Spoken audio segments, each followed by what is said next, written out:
দাদা হুজুর পেয়ে গেলাম মসজিদে নববী শরীফের পাশে হুজুর পাকের হুজরাখানার সামনে একটা বড় গাছ আছে।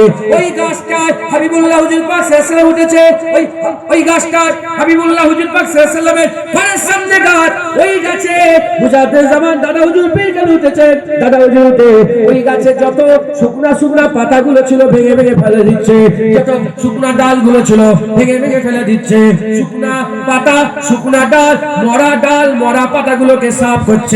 যেমন মুজাদ্দিদ জামান বাংলায় শিরক বিদআতকে সাফ করেছে, ওয়াহাবিতে করে সাফ করেছে, বাহাস মুবাসা করে যেমন বাংলাকে সাফ করেছে, ওই রকম গাছ সাফ করছে। এমন অবস্থাতে গাছ সাফ করা চলছে। আকামাউলা রাসূলুল্লাহ হাজির হয়ে গেছে। যখন হুজুর পাককে দেখেছে তাড়াতাড়ি করে গাছ থেকে দেবে হাবিবুল্লাহর কদমের দিকে চেয়ে দাঁড়িয়ে গিয়ে আস্তে আস্তে কম লহজাতে বলতে আরম্ভ করেছে, এ ফুরফুরা মুজাদ্দিদ জামান দাদা হুজুর বলতে আরম্ভ করেছে, ইয়া রাসূলুল্লাহ, ইয়া হাবিবাল্লাহ, মাফ করে দেন, আমি আপনার গোলাম, আমি আপনার গোলাম, আপনি আমাকে আব্দুর রাসূল করে দেন, আপনি আমাকে আব্দুর রাসূল করে দেন, আব্দুর রাসূল করে দেন। আব্দুর রাসূল মানে রাসূলের বান্দা নয়। হুজুর পাকের ক্ষেত্রে আব শব্দ ব্যবহার হলে হুজুর পাকের গোলাম হয়ে যায়। হুজুরকে বলতে আরম্ভ করেছে, আপনি আমাকে আব্দুর রাসূল করে দেন। হাবিবুল্লাহ বলে, হে আবু বকর, তোমাকে আব্দুর রাসূল নয়, যাও আমি তোমাকে আব্দুল্লাহ বানিয়ে দিলাম, আমি তোমাকে আব্দুল্লাহ করে দিলাম। হুজুর পাক রাসূল আমার মুজাদ্দিদ জামান রাসূল পাক সাল্লাল্লাহু আলাইহি ওয়াসাল্লামের দিওয়ানা পাগল দিওয়ানা এমন কি বলছে, হুজুর আমাকে আব্দুর রাসূল করে দেন, হুজুর আমি আপনার গোলাম হতে চাই, আপনি আমাকে গোলাম করে দেন। হুজুর বলে, নাও তোমাকে আমি আব্দুল্লাহ করে দিলাম, যাও। মুসলমানের ছেলেরা, এই নবীর উম্মত-উম্মতীরা হুজুর পাক সাল্লাল্লাহু আলাইহি ওয়াসাল্লামের দরবারে, আকামাউলা রাসূলুল্লাহ সাল্লাল্লাহু আলাইহি ওয়াসাল্লামের দরবারে ফুরফুরার পীর আবু বকর সিদ্দিক মুজাদ্দিদ জামান যখন গিয়েছিলেন, দেখেন আমরা কোন ডালের কোন গাছের ফল, আমরা কেন এরকম ভাবে বলবো, কেন আমরা এর বিয়াদবি করব, কেন আমরা এরকম ভাবে বলবো, কেন নবীর সানে গুস্তাখি করব, হুজুরের সানে কেন আমরা বিয়াদবি করব, কেন এমন কোন কথা জবান দিয়ে বলবো যে কথাটা হুজুর পাকের শান মান মর্যাদার খিলাফে চলে যায়। বর্তমান যেগুলোকে দোষ ত্রুটি, সে কথা কেন নবীর সামনে আমরা ব্যবহার করব? খুব খেয়াল করে শুনে গেলাম মুজাদ্দিদ জামান দাদা হুজুর পীর কেবলা যখন ইরাদা করলেন, হুজুর আমার ইরাদা করলেন আমি মক্কা শরীফে হজ করতে যাব। হুজুর আমার মেয়েরে বললেন, শিয়ালদা থেকে ট্রেন ধরলেন, বোম্বাই থেকে রওনা হলেন। গোটা ট্রেনে হুজুর পাক মুজাদ্দিদ জামানের মুরিদ আর মুজাদ্দিদ জামান অন্য কোনো প্যাসেঞ্জার নেই। গোটা ট্রেনটায় দাদা হুজুরের মুরিদরা বেরিয়ে পড়লেন। কোথায় চলে গেলেন? বোম্বাই চলে গেলেন। বোম্বাই থেকে জাহাজ, গোটা জাহাজে অন্য কোনো প্যাসেঞ্জার নেই। মুজাদ্দিদ জামান দাদা হুজুর কেবলা দিনার খলিফারা আর বড় হুজুর পীর কেবলা আওলাদরা গিয়েছিলেন। এই রকম ভাবে কোথায় চলে গেলেন? জেদ্দায় চলে গেলেন। জেদ্দায় যে মক্কা শরীফে গেলেন, কাবা তওয়াফ করলেন, হাজরাতে চুমা দিলেন, সমস্ত কাজ শেষ করে হুজুর আমার যখন মদিনায় যাবে, মুজাদ্দিদ জামান যখন মদিনা শরীফে যাবে, যাওয়ার আগেই মদিনায় খবর হয়ে গেছে ফুরফুরের আবু বকর সিদ্দিক আসছে, ফুরফুরের আবু বকর সিদ্দিক আসছে, দাদা পীর আসছে, ফুরফুরের আবু বকর সিদ্দিক আসছে। এই রকম খবর হয়ে যাওয়ার সাথে সাথে এখন যেমন আরব গভর্নমেন্ট, তখন ছিল শরীফ গভর্নমেন্ট, ওই শরীফ গভর্নমেন্টের বাদশাকে আমার আকামাউলা রাসূলুল্লাহ শব্দ দেখাতে আরম্ভ করে দিয়েছে, হে ফুরফুরের আবু বকর আসছে, এই আবু বকরকে আমার মাজারের ভিতরে এক রাত থাকার ব্যবস্থা করে দাও, এক রাত থাকার ব্যবস্থা করে দাও। ওই সময়তে শরীফ গভর্নমেন্টের বাদশা খুঁজে তালাশ করে আবু বকর সিদ্দিক দাদা হুজুরকে বের করে ফেললো।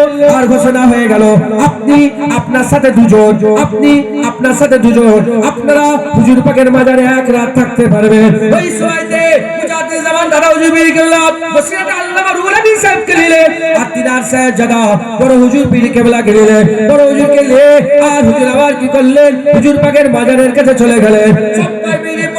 সবাই বেরিয়ে পড়লো, দরজা আল্লাহ বন্ধ হয়ে গেল, পুরা লক হয়ে গেল, আর কেউ নেই।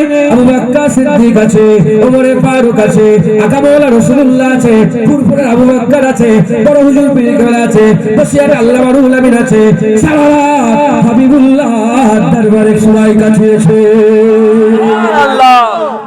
আমরা তো এমন পীরের মুরিদ যে পীরকে আমার রাসূলুল্লাহ ডেকে ঢুকিয়ে দিয়েছে একবার, জোরে বলেন।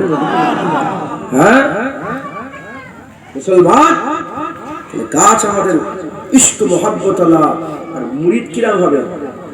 মোহাব্বত থাকবে না? হ্যাঁ, হুজুরের মোহাব্বত রাখে, হুজুরের ভালোবাসা রাখে। সমস্যা হয়ে গেল কিছু? হুজুরের মহব্বত রাখেন, হুজুরের ভালোবাসা রাখেন, বলেন ইনশাআল্লাহ। হুজুরের মহব্বত ভালোবাসা রাখেন, বলেন ইনশাআল্লাহ। কারণ আমরা যার মুরিদ সেই মুজাদ্দিদ জামান দ্বারা হুজুর তো হুজুরের আশিক ছিলেন। কথা ঠিক না? মুসলমানের ছেলেরা, এর উম্মত উম্মতিরা, যখন কথা ছেড়ে গেছে, যখন আমি কথা বলতে আরম্ভ করে দিয়েছি, বা একটা কথা বলে দিয়ে যায়, এসব আজ আমি করি না। আমি যদি নিজেই ঘরে কথা বলি, আরে জুনায়েদ তো বলবে তোমরা তো মুরিদ দাদা পীরের, তুমি তো আলেম দাদা পীরের সিলসিলার, তুমি তো মুজাদ্দিদ জামানের সিলসিলার বাগানে ঘুরছো, তুমি তো বেশি বেশি করে মুজাদ্দিদ জামানের কথা বলবে। আরে ঘরের লোক ঘরের কথা বললে লোকেরা বদনাম করে, তুমি তো মুজাদ্দিদ জামানের বাগানে ঘুরছো, বেশি বেশি করে দাদা পীরের কথা বলো, মুজাদ্দিদ জামানের কথা বলো, ওলি আউলিয়াদের কথা বলো, পীর বুজুর্গানদের কথা বলো। এই ওয়াহাবিরা শোন, সাহাবী শোন। যখন 700 বছর আগে, 400 বছর আগে, 500 বছর আগে এই বাংলার চতুর্দিকে আর গুমরাহি ছেয়ে গিয়েছিল, তখন অন্য কেউ নয়, তখন ফুরফুরা বীর আবু বকর সিদ্দিকের 6 পোস্টের দাদু মুস্তাফা মাদানী এই বাংলার ইমাম হয়ে বাংলার কোনায় কোনায় ইসলাম প্রচার করেছিল, দ্বীন প্রচার করেছিল। বলো তাদের করে আজও সেই চিঠি যে বাদশা আলমগীর যে ফারসিতে চিঠি লিখেছিল, আজও মুজাদ্দিদ জামানের বাড়িতে, আমাদের বাড়িতে আজও মজুদ আছে। যে বাড়িতে যে চিঠিতে লেখা আছে যে আমি তোমাকে বাংলার ইমাম করে দিলাম, যেখানে ইচ্ছা সেখানে গিয়ে দ্বীন প্রচার করো, হাবিবুল্লাহর গোলামি করো, হাবিবুল্লাহ সংবাদ দাও, হুজুর পাকের আশিকের কথা বলো, হুজুর পাকের মহব্বতের কথা বলো। আমরা সেই মুজাদ্দিদ জামানের মুরিদ, বেশি বেশি করে আমাদের মুজাদ্দিদ জামানের কথা শোনাতে হবে। আজ আমি আপনাদের করে যে একটা কথা ঘরের বলে দিয়ে যায়, আমার দাদুজান ছোট হুজুর পীর কেবলা আশিকের রাসূল ছিলেন, দাদুজান আশিকের রাসূল ছিলেন, মুজাদ্দিদ জামানের ছোট ছেলে ছোট হুজুর পীর কেবলা নাম জুলফিকার, দাদুজান মুজাদ্দিদ জামানের সঙ্গে বেটাজানের সঙ্গে আমার হাবিবুল্লাহর এত সম্পর্ক ছিল। এক তারিখে তিনি স্বপ্ন দেখছেন, ওসিয়ত আল্লামা রুহুল আমিন সাহেব তিনি এই ঘটনাটা তিনার কিতাবের মধ্যে লিখেছেন।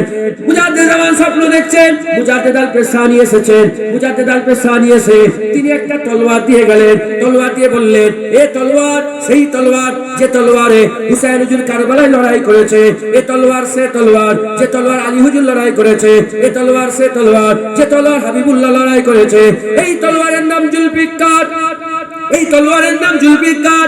এই স্বপ্ন দেখার পরেতে মুজাদ্দিদ জামানের ঘুম ভেঙে গেল, চিন্তা করছে কেন এরকম স্বপ্ন দেখলাম, কেন এরকম স্বপ্ন দেখলাম। কিছুদিন পরেতে খবর এসে গেল, হুজুর বুঝতে পেরে গেলেন তিনার হালিয়ার পেটে যে বাচ্চা ছিল সেই বাচ্চা দুনিয়া এসেছে।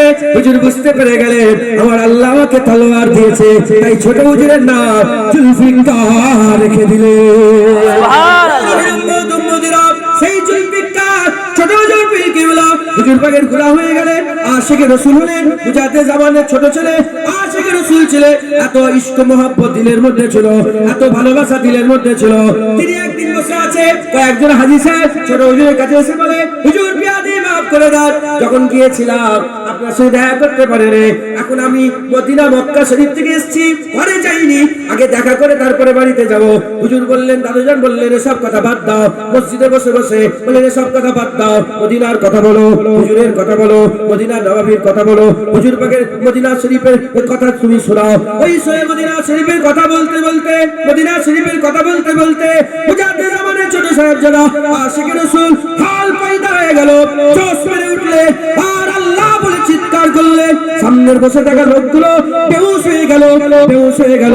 বেহুশ হয়ে যাওয়ার পরেতে তাড়াতাড়ি করে পানি দিতে আরম্ভ করলো, যখনই পানি দিয়ে চোখটা খুলতে আরম্ভ করলো, সঙ্গে সঙ্গে হাজী সাহেবরা বলতে আরম্ভ করলো হুজুর কাবা দেখেছি, হুজুর কাবা দেখেছি, সাফা দেখেছি, মারওয়া দেখেছি, মিনা দেখেছি, মুজদালিফা দেখেছি, আরাফা দেখেছি, ইয়া রাসূল আমার পীর আমি হুজুর পাকের রওজা দেখেছি, রাসূলুল্লাহ রওজা দেখেছি, মদিনা দেখেছি, মদিনা শরীফের উঁচু উঁচু মিনার দেখেছে, সব আল্লাহ দেখিয়েছে। একটা জিনিস দেখায় না, মদিনাওয়ালার দিদার হয় না। যখনই আপনি আল্লাহ বলে চিৎকার উঠেছেন, আল্লাহ পাক আমাদের মদিনাওয়ালার দিদার করিয়ে দিয়েছে।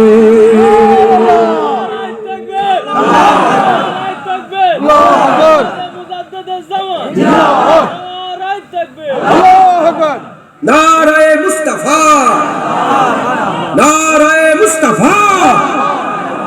এ বাংলায় চালু করছি, আল্লাহ পাক এ বাংলায় এ তাকবীর কোনায় কোনায় পৌঁছে দেবে। এটাকে পৌঁছাতে হবে। এটা বাপের তকবীর নয়। যেখানে আওয়াজ হবে নবীর নাম বলবেন, নারায়ে মুস্তাফা বলবেন, কলিজা ফাটবে মুনাফিকদের। আপনি জানেন না যার কলিজাই যে লাগে, বুঝতে পারছেন? আমি দেখছি ছেলে গাড়ি নিয়ে, বাচ্চা ছেলে আমাকে দেখে নারায়ে মুস্তাফা মারহাবা মারহাবা, কার নাম নিচ্ছে? নবীর পাকের কথা বলতে থাকলে হবে। হ্যাঁ, হ্যালো দাদুজান ছোট আশি করে শুনছিলেন। মাঝে মাঝে দাদুজান দিওয়ানা হয়ে যেত, গায়ে গামছা দিয়ে দেখেছে গায়ে এই বেউসের কথা বলবেন বলে দিনের মতো সন্দেহ নেই, যাও চলে যাও। এই যে চণ্ডীবাড়ি আছে, ভাগর চণ্ডীবাড়ি, ওখানে চলে যাও। ওখানে গিয়ে খবরে মুরব্বীর এখনো বেঁচে আছে। আমার দাদুজান অস করতেন, আমার দাদুজানের অস শুনে লোক বেউস হয়ে গেছে, বেউস হয়ে গেছে, ফিট হয়ে জমিনে পড়ে যেত। এ কোনো আজব কথা নয়। হুজুর পাক বলছেন এমন ভাবে অশ্বন পেছন দিক থেকে আগুল কেটে নিয়ে চলে যায়, বুঝতে পারবে যে কখন আগুল কেটে নিয়ে চলে যায়। মসজিদে হজ করতেন, ওই যে ওইখানে মসজিদে হজ করতেন। হ্যাঁ, মদিনা শরীফ থেকে একজন 4 জনের নাম বলছেন, 4 জন ফিরে এসে আর বলতে আরম্ভ করেছেন যে সব আব্বাজান ওখানে সব ঠিক আছে, শুধু পর্দাটা কম। বলতেই দাদুজান এত জোরে হাঁকার মেরেছিলেন যেন মসজিদের ছাদ খুলে ফেলে এত জোরে আওয়াজ দিয়েছিলেন, বিয়াদব তুমি এসব দেখতে গেছো মদিনা? তুমি তো মদিনায় রাসূলুল্লাহ খেয়ালে থাকবে, তুমি কে কি করছে সব দেখতে গেলে কেন? বিয়াদব বলে দাদুজান অশ্রু করলেন হুজুর পাকের ইশকের কথা, মহব্বতের কথা। 12 জন বেহুশ হয়ে গেছে, 12 জন বেহুশ হয়ে গেছে। তার মধ্যে অনেক চাচা জানা ছিল বেহুশ হয়ে গেছে, ফিট হয়ে গেছে, আবার চামচে করে দাঁতে দাঁত লাগাচ্ছে। একজনকে ধরে তারাই বেহুশ, আরেকজনকে ধরে তারাই বেহুশ হয়ে গেছে। আসলে রাসূল ছিলেন ছোট, এমনি যখন ইন্তেকাল হয়েছিলেন তিনি বলেছিলেন ওয়ালাইকুম আসসালাম, জান্নাত জান্নাত জান্নাত, ফাদখুলি ফি ইবাদি ওয়াদখুলি জান্নাতি। যখন ইন্তেকাল হচ্ছে যখনই ওয়ালাইকুম আসসালাম জান্নাত জান্নাত জান্নাত বলে আবার কান্না রুটে গেছে। সুলতানুল আইদিন ছিলেন তো, সঙ্গে চুপ, আল্লাহ আল্লাহ নিচে তোমরা কেঁদে বলছো, ইন্নাল্লাহা মা'আস সাবিরিন, সবরের সাথে চলবে পানি বেরিয়ে যায়। কিতাব দেখেন, যারা আল্লাহ নেক বান্দা হয় আল্লাহ ততক্ষণ পর্যন্ত তাদের মারেনি যতক্ষণ না তাদের আল্লাহ পাক তাদের ঠিকানা জান্নাত দেখিয়ে দেয়। বুঝলেন? ছোট হুজুর চলে আসি করে মাঝে মাঝে দিওয়ানা হয়ে যেত, এই গামছা গায়ে দিয়ে ওইখানে বসে আছে ওইখানে, আর বলতেন কেন দেখা দাও না রফিক, কি কসুর করেছি আমি, তোমারই ওই ইশকের মালা গলে দিয়ে সাল্লে আলা, তোমারই ওই ইশকের এমনই জ্বালা, কি কব মদিনাওয়ালা। যখন হুজুর পাকের সঙ্গে দিদার হতো, 2 দিন 3 দিন 5 দিন গ্যাপ হয়ে যাচ্ছে, দিদার হচ্ছে না, দিওয়ানা হয়ে যেত। আর বলতেন কেন দেখা দাও না রফিক, হুজুর পাকের কথা বলে, কেন দেখা দাও না রফিক, কি কসুর করেছি আমি, তোমারই ওই ইশকের মালা গলে দিয়ে সাল্লে আলা, তোমারই ওই ইশকের এমনই জ্বালা, কি কব মদিনাওয়ালা। বলতেন মুসলমান হুজুর পাকের খেয়ালে মগ্ন হয়ে যায়, হুজুর পাকের ভালোবাসায় মগ্ন হয়ে যায়। আরে বাবা, নবীকে আমার আল্লাহ ভালোবাসে। হুজুর বলেছে আলা ওয়ালা হাবিবুল্লাহ, আল্লাহ পাক সবচেয়ে বেশি রাসূলুল্লাহকে ভালোবাসেন। যারা হবে না সুবহানাল্লাহ। আরে নবীকে ভালোবাসা তো আল্লাহ পাকের সুন্নাত হচ্ছে। হুজুরের প্রেমে পাগল হয়ে যায়, হুজুরের প্রেমে পাগল, হুজুরকে চিনে নেন, দামান হুজুর পাকে ধরে নেন, হুজুর পাকে মুবারক কদম বুকের মধ্যে জড়িয়ে যায়, হুজুর পাকে মুবারক বুকের মধ্যে জড়িয়ে যায়। হলদিবাড়ি পৃষ্ঠা শুধু কেমন, উনি যখন ইন্তেকাল হয় ওনার হাত এরকম ছিল। মুজাদ্দেদ জামান মাফি ছিলেন বাংলাদেশে, তখন তো ভাগ হয়নি, চলে এসছে। ছেলেরা বলে দেখেন না আমি ওনার মাজার ওখানে জলসা হয়ে গেছে, ওখানে পাশেই জলসা হয়ে গেছে। ওনার এখন যিনি দায়িত্ব আছে উনিও ছিলেন। আমি শেষ মনে